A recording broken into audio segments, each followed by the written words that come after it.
Hello and welcome to day 90 of 365 Days Towards Racial Change. My name is Thomas Nyback, and it is a pleasure to spend time with you once again. Thanks for tuning in. Let's get to it. We got a lot of material. Hopefully I can articulate it properly for us, but let's do our standard introduction. Why are we here? What are we doing here at 365 Days Towards Racial Change? We want, especially Black Americans descended from slaves, understand their position, get some education, not be naive about our position here in America. As I've gone on in this project, two thoughts have emerged. First thought has two parts. First part is, does the slave mind, that conditioning from slavery times, the mid, maybe early 1600s, slavery proper up till now, does that mind conditioning still prevail? Is it still being propagated, passed down from generation to generation? The second part is the white mind of entitlement, expectation of favor, power being passed down from white generation to white generation. If you're here, you probably know I'm probably biased towards the question, but I want you to come up with your own conclusions and do your own thinking. Further, I'm concerned with financial literacy. I'm concerned with political literacy. You find education, the right kind of education, is important to being effective and being able to combat other antagonistic forces in our lives, in our world, in our environment. If I was an illiterate person, then my choices would be that much more limited. It doesn't say I couldn't be successful and a lot of prosperous things, but I'd be missing a big chunk of the big picture if I was illiterate. Same with financial literacy. We need to understand assets, liabilities, understand what we're spending our money for, who we're spending it with, understanding when we spend our dollars, our disposable income, the income that's left over after our bills and our notes and obligations and whatnot. Then we have a little bit of cash to mess with. Could be considered our cash flow. We know what that's about. Documents that the financially learned know how to navigate in their sleep. Cash flow statements, income statements, balance sheets, and not necessarily reserved for investment vehicles, tools, products, but in real estate. Are we owning? Do we want to own? If we're renters, what does that mean? Do we want to be renters? Is it more beneficial to be owners? As a renter, you need to come to the realization and live with the fact that you're paying someone else's mortgage as you're renting someone's space. These things need to be offered up, and in doing that, it's configured that they get tax breaks, they get their houses paid off. An incredible amount of understanding needs to happen. I'm just recently broaching these subjects, and my mind is blown by how easy life is for the rich, and I can complain in my ignorance about their tax breaks and their ability to lobby for laws and stuff like that, but they've studied, they're working the system. That's what I want. If there's a side to pick, I'm not a martyr, I'm not Jesus. I want to be on the winning team, the winning side as well. But that's not going to happen as long as I'm financially illiterate and being pushed around by the world. I want you to start your financial literacy journey. Just just start anywhere, and trust me, the right you'll have favor with God or whatever your belief is, and trust me, the right information that you need according to your interest and ability will get to you. It's the information age. If you found me here, you can find tools to get you financially literate. So please do that. I'm inspired by a man named Dr. Claude Anderson. He talks more eloquently about these issues, economics, our rights, how the whites are getting over on us, and all that stuff. I read 3 of his books. You can also find him at powernomics.com and the Heritage Institute.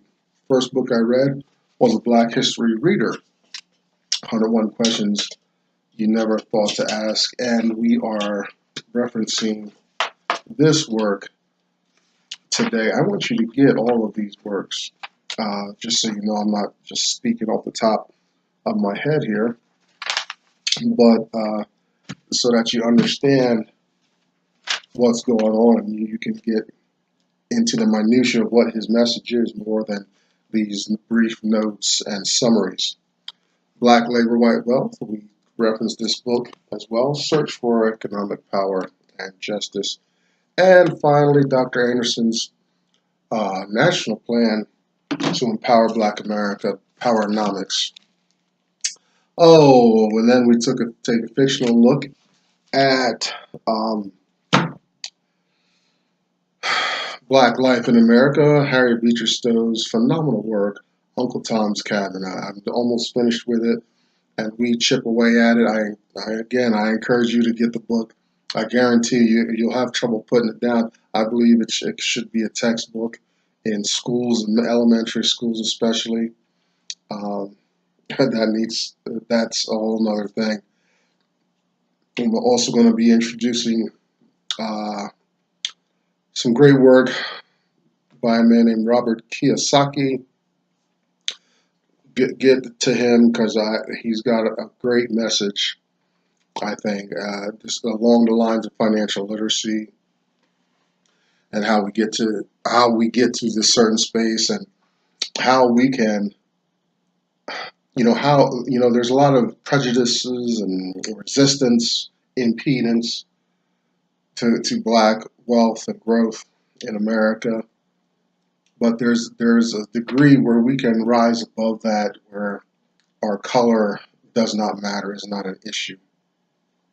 So we want to get with that. We'll be introducing that a little bit more. I'm going to push more of this stuff probably through first, and we'll see how we end up. Behind me, hashtag us too, hashtag USTO. It's kind of a response to the hashtag Me Too movement. And the Me Too movement is, white or women in general coming together and speaking out and stuff. And women seem to have the same problem as blacks, but our issues are separate. I'm not advocating blending the issues. That's what we're going to talk about a little bit today. We need a focused Black message now. So in response to that, you have hashtag us too. This is the Black women getting together and gathering. You can also go to Black Enough, BLAGGENUF, and it's kind of a Black Facebook. You can fellowship with people there. It's the information age, the internet. If you found me here on YouTube, then you can find plenty of other resources and communities to get with, support you. Whatever your flavor is, it's available today. There's no resistance. Whatever you're into. All right. Okay, today, day 90. Talking about diversity today, huh? I told you I'd get to it. And, getting back to the white women, the Me Too movement, in general, it's a movement, and all women are there. I would say if it's so exhausted in its service, its application, its outreach, then why was there a need for hashtag us two, black women, to gather and focus those resources? And that's one of Dr. Anderson's big pet peeves, and that's something I understand, an aspect, a facet of his message that's very important about black people focusing. When we came out of the 60s, Dr. King, the height of that civil rights, social integration, diversity, minorities, all these words and terms came in to dilute and water down the message, and blacks got quickly put aside. The other groups, out groups, Hispanics, we're going to say women in general. That's kind of touchy issue because we've been supported by white women in the past and things like that. Thank you, but we need a focused black message. It's like in the movie Malcolm X when Denzel Washington as Malcolm X is approached by this pretty white blonde girl on college campus, and she's asking, "What can I do to help?" He says nothing. Let's focus, because we're not getting what we want, what we need by associating with these other groups. Let's be discouraged and not get our wants and needs met by being focused. I'd rather us being focused and not getting our needs met than planting all our seeds and dispersing our energy and not getting our needs met. I'm starting to do that in my personal life uh, in a lot of ways. That's we can talk about that later at another time. But diversity, it's a question where coming out of a Black history reader, and the question is, what is the history of today's diversity policies? History of diversity, and diversity is a good word because it's a diversion, it's diverting. It's a great term in relation to Black wealth growth and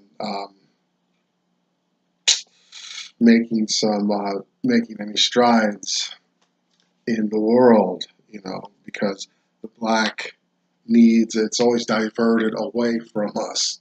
Here comes the Hispanics. Oh, we got a big Hispanic thing going on right now. Russia being friendly with Venezuela, South American countries. Cuba opened its doors again, but that's still a shaky alliance and things like that.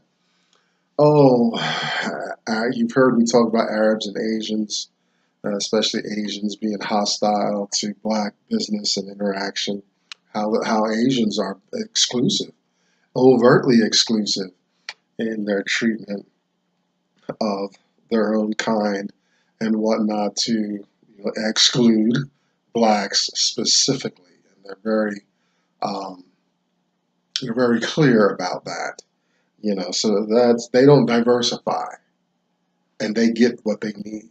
That's what I'm talking about here. Now we're going to go back. We're going to go back in the time machine. 1705. Colonies are growing and happening. Black labor is building the nation. Whites are too weak. There's no use for other slaves. Native Americans, they're just being pushed off and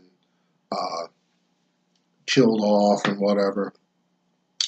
So 1705, you see some rising tension. There was always some tension between the colonies here in the Western Hemisphere and the Crown back in England, United Kingdom and such. And one of the tensions was England. Now this is before the Revolutionary War and Declaration of Independence and 4th of July and things, all that stuff. This is 1705, 71 years till some huge historical moments happen. But this is one of the tensions between the colonies and the crown. And the problem was England's like, the colonies are that's our, our workers, our production area. We've found a whole production area, and they're shipping boatloads of resources back to us, precious metals and probably foodstuffs and whatnot are going by ocean. If you're familiar with your geography, there's the Atlantic Ocean has this overall current that runs clockwise. So when you're leaving England, you actually go south, then west, then north, and then back east on those round trips. On those sailing ships back then. In the middle of the Atlantic Ocean, something called the Sargasso Sea, kind of a stagnant area. You didn't want to get caught in there because you didn't have any wind, and you'd be stuck there for a while. Look that up, Sargasso Sea. Anyway, so there's this tension, So, but the colonists were like, boy, there's a lot of black people starting to build up around here. And if they get together with the Native Americans, who we've started to disenfranchise and marginalize, we're going to be in big trouble.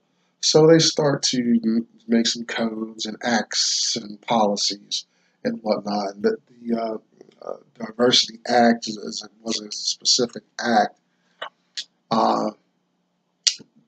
to address that. So here, this is the kernel of diversity.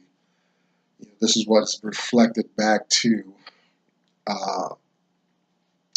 that makes diversity what it is today. And part of the act was that they wanted one white for every 4 black Africans coming off the boat. And this is also the seeds of the Second Amendment coming back, getting its heyday in the 1790s, I believe. Second Amendment it's big.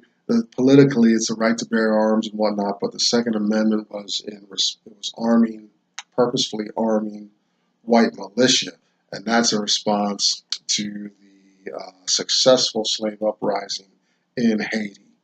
The colonies heard about it, boom, Second Amendment. But even before that, this Diversity Act, this one white male was to be armed, one white armed male for every 4 blacks coming off the boat. Very important. So it was that they're trying to address, compensate for the English saturation of these workers coming into the American colonies. Also, in this research, the slavery had all kinds of issues, right? Besides disease control, labor, and whatnot, there's the runaway aspect as well. So this is just a little blurb, but kind of a diversion away from the subject. But Georgia was actually a colony created to be a buffer zone for blacks escaping south. Yeah, I know the popular commercialized runaway slave is to get on the Underground Railroad, head north. It definitely did happen, but we don't talk much about slaves consistently heading south. And in the south, you had that Florida territory under Spanish and Catholic control, and the Spanish and Catholics actually encouraged blacks to come down to populate that territory. They'd be free, they'd get land, a lot of good stuff if you could make it to Florida. Well, Georgia was created to kind of be that hedge against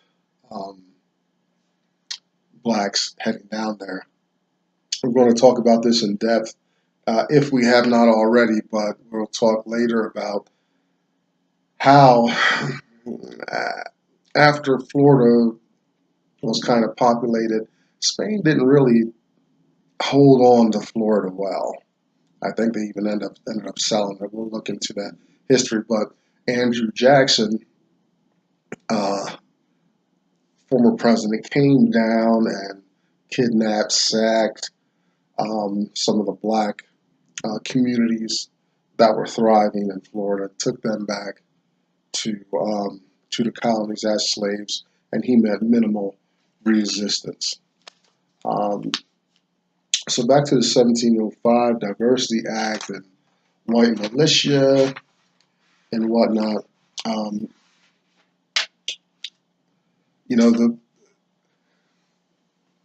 there was a rush, a lot of concern. You know, with all these blacks coming in. You know, needed them to be conditioned uh, and controlled. You know, some blacks did come through the Caribbean islands from the southern islands and were educated there and then brought up to the colonies. But the oppression didn't end. Didn't end. You know, that was kind of like preschool.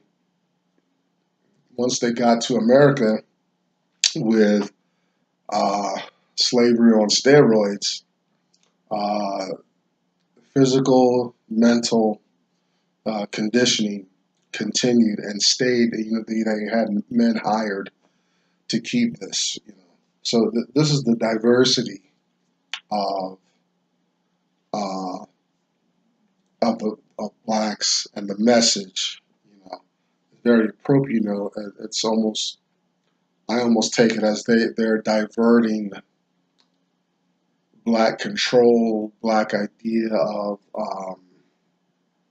hope. You know, diluting blacks.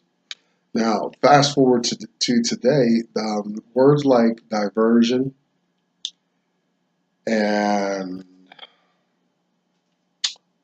let's see, diversity, um, minority, you know, all these big umbrella terms that politics loves to roll out. It does nothing but hurt blacks.